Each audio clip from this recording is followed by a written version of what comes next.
মৰমৰ ছাত্ৰ ছাত্ৰীসকল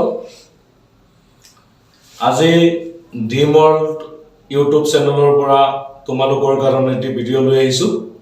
ইয়াত আমি ইংৰাজী ভাষাৰ সেন্টেন্সৰ বিষয়ে আলোচনা কৰিম।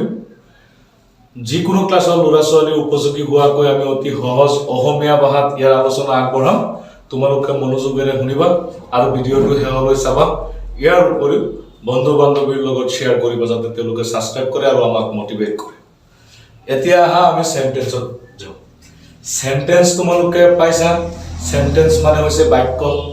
এতিয়া বাক্য মানে কি তোমালোকে জানা নাই? বাক্য হৈছে মানুহৰ মনৰ ভাৱ প্ৰকাশ কৰাৰ এটা মাধ্যম। আমি যিমানবিলাক কথা শিকো সেই কথাবিলাক সজাই পৰাই কোৱাকে মই যি কথা কৈ আছো এতিয়া তোমালোকে বুজি পাই আছা ইউটিউবত চাই।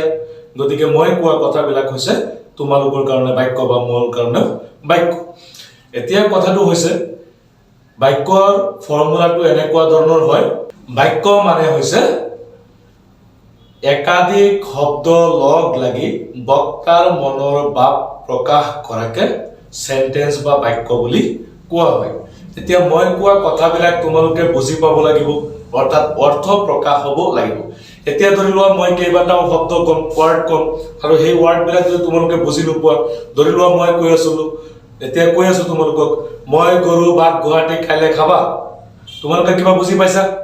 প্ৰতিটো শব্দ বুজি পাইছা, কিন্তু ইয়াৰ দ্বাৰা কিবা বাক্য হৈছে নে? অৰ্থ হৈছে নে? অৰ্থ হোৱা নাই। গতিকে ই বাক্য হ'ব নোৱাৰে। বাক্য হ'বলৈ হ'লে ইটোৰ সম্পূৰ্ণ অৰ্থ থাকিব লাগিব আৰু তোমালোকে বুজি পাব লাগিব।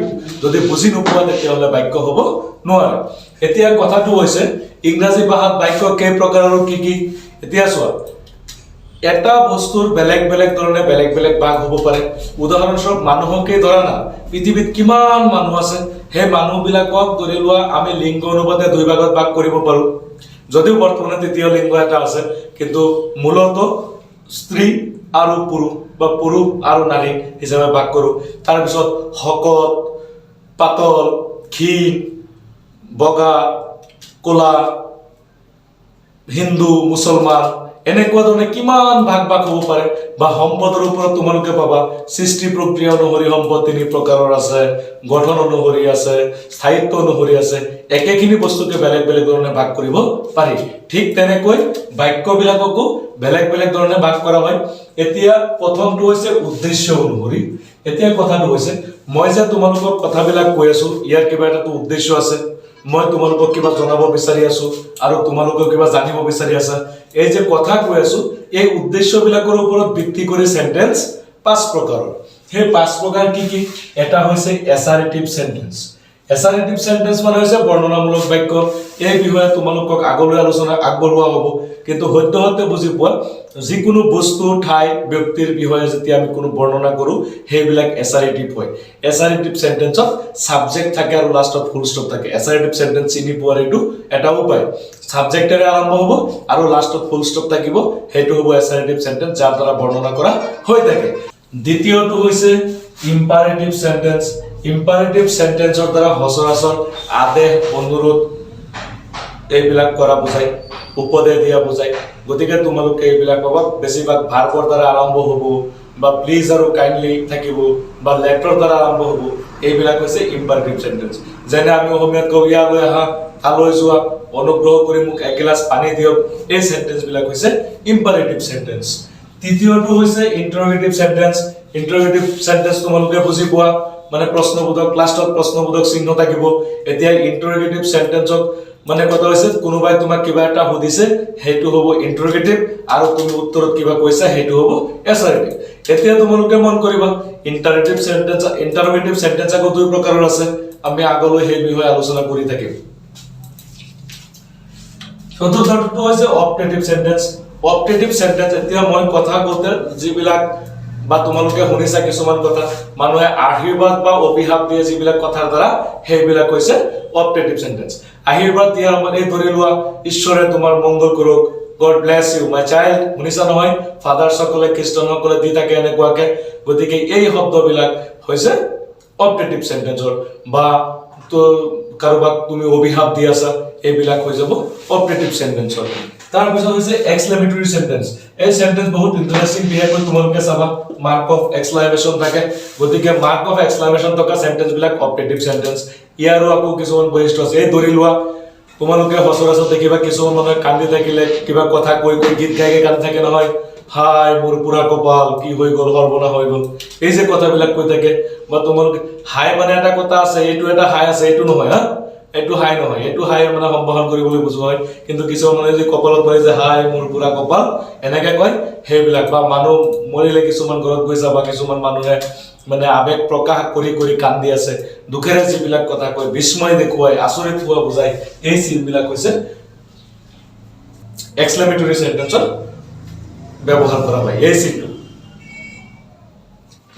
তাৰ পিছৰটো হৈছে এক্সক্লেমেটৰী সেন্টেন্স এক্সক্লেমেটৰী সেন্টেন্স মানে হৈছে বিস্ময়বোধক বাক্য বা আবেগসূচক বাক্য কোৱা হয় ইয়াৰ চিন এইটো ব্যৱহাৰ কৰি তোমালোকে পাইছা এই আবেগসূচক বাক্যবিলাকত তোমালোকে বিহেভ কৰি চাবা এই যে কিছুমান মানুহে কয় নহয় দুখ মনত বেছি দুখ লাগিলে বা আচৰিত হ'ব চলে এই ধৰি লোৱা কোনোবা এটা বস্তু চাই কৈ আছে কিমান ধুনীয়া ছোৱালী এজনীক চাই কোনোবাই মন্তব্য কৰিছে ছোৱালীজনী কিমান ধুনীয়া এই যে কিমানটো অলপ দীঘলীয়া কৰি দিয়ে তাৰ পিছত প্ৰশ্নবোধক চিহ্ন হয় মাৰ্ক অফ এক্সক্লেমেশন বা বিস্ময়বোধক চিহ্ন ব্যৱহাৰ কৰা হয় ছোৱালীজনী কিমান ধুনীয়া এনেকে যদি শৰ্ট কৰি উচ্চাৰণ কৰা হয় তেতিয়া হলে হেতু প্ৰশ্নবোধক চিহ্ন ব্যৱহাৰ কৰা হয় তাজমহলখন কিমান ধুনীয়া এনেকে যেতিয়া কোৱা হ'ব তেতিয়া হেতু হ'ব এক্সক্লেমেটৰী সেন্টেন্স ঠিক আছে তোমালোকে বুজি পাইছা হাই মোৰ পুৰা কপাল এনেকে কথাবিলাক যে কৈ থাকে হৰবলা মানুহজন মৰি থাকিল এই কথাবিলাক যে কোৱা হয় আবেগ দি যেতিয়া কোৱা হয় সেইবিলাক হৈছে অপটেটিভ এক্সক্লেমেটৰী সেন্টেন্সৰ উদাহৰণ এতিয়া তোমালোকে উদ্দেশ্য অনুসৰি সেন্টেন্স পাঁচ প্ৰকাৰ গম পাইছা সত্যতে আজি তোমালোকে নাম কেইটা শিকিবা স্পেলিং শিকিবা আমি আগলৈ এই বিষয়ে আলোচনা কৰিম দ্বিতীয়টো আহিছে অৰ্থ অনুসৰি সেন্টেন্সৰ প্ৰকাৰ অৰ্থ অনুসৰি সেন্টেন্স দুই প্ৰকাৰৰ হয় তোমালোকে মনত ৰাখিবা এটা কোৱা হয় এফাৰ্মেটিভ বা পজিটিভ সেন্টেন্স আৰু এটা হৈছে নেগেটিভ সেন্টেন্স যেতিয়া আমি কোনো কথা কও সেই কথাটোৰ উত্তৰ হয় বোধক হয় নে নহয় বোধক হয় যদি উত্তৰটো হয় বোধক হয় তেতিয়া হলে হেতু হ'ব এফাৰ্মেটিভ সেন্টেন্স আৰু এতিয়া ধৰি লোৱা তোমাক কোনোবাই সুধি আছে তুমি স্কুললৈ গৈ আছা ইউনিফৰ্ম পিন্ধি গৈ আছা তোমাক কোনোবাই সুধি আছে হাল মাৰিবলৈ গৈ আছা নহয় না তেতিয়া হেতু হৈ যাব নেগেটিভ সেন্টেন্স কাৰণ নেগেটিভ অৰ্থ হ'ব ঠিক তেনেকৈ তুমি ভাত খাই আছা কোনোবাই গৈ তোমাক সুধিছে ভাত খাইছা তুমি কবা হয় ভাত খাইছো গতিকে হেতু হ'ব এফাৰ্মেটিভ সেন্টেন্স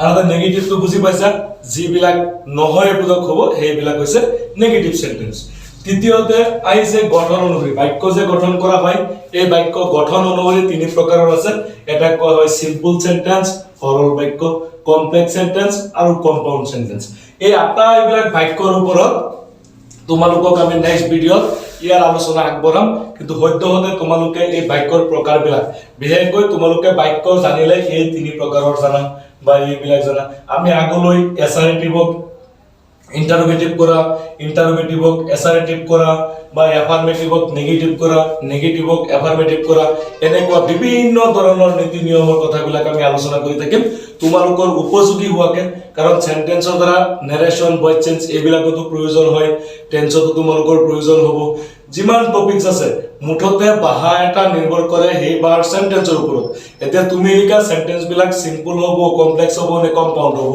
বা এফাৰ্মেটিভ হ'ব নে নেগেটিভ হ'ব আকৌ উদ্দেশ্য অনুসৰি এছাৰেটিভ লিখিবা নে ইম্পাৰেটিভ লিখিবা না অন্য কিবা লিখিবা এই আটাইবিলাক তুমি যি লিখিছা হেতু যদি তুমি নাজানা তেতিয়া হলে হেতু বৰ দুখৰ কথা হ'ব বা ইংৰাজী মেকিং কৰিব তোমালোকে নোৱাৰিবা ইংৰাজী মেকিং কৰিবলৈ হলে তোমালোকে সেন্টেন্সৰ বিষয়ে সম্পূৰ্ণ জ্ঞান থাকিব লাগিব সেন্টেন্সত সাবজেক্ট লাগিব অবজেক্ট লাগিব ভাৰ্ব লাগিব প্ৰিপজিশন লাগিব মুঠতে পাৰ্টস অফ স্পিচৰ যিমানখিনি বস্তু আছে আমি সেই আটাইখিনি ভিডিঅ'বিলাকত আলোচনা কৰি থাকিম তোমালোক সকলোৱে ভিডিঅ'বিলাক চাই থাকিবা আৰু এই ভিডিঅ'বিলাকৰ দ্বাৰা যদি তোমালোকৰ উপকৃত হয় আৰু তোমালোকৰ ভাল লাগে তেতিয়া হলে আগলৈ ভিডিঅ'বিলাক শেয়াৰ কৰিবা আৰু ফ্ৰেণ্ডছ বিলাকক কবা চেনেলটো সাবস্ক্ৰাইব কৰি ৰাখিবলৈ ইংৰাজীৰ এ টু জেড গ্ৰামাৰৰ যিমান কথা আছে স্পোকেন ইংলিছৰ যিমান কথা আছে এই আটাইবিলাক কথা আমি এই চেনেলৰ জৰিয়তে তোমালোকলৈ আগবঢ়াম তোমালোক সঁচাকৈ বা ভালকৈ উপকৃত হ'ব পাৰিবা ধন্যবাদ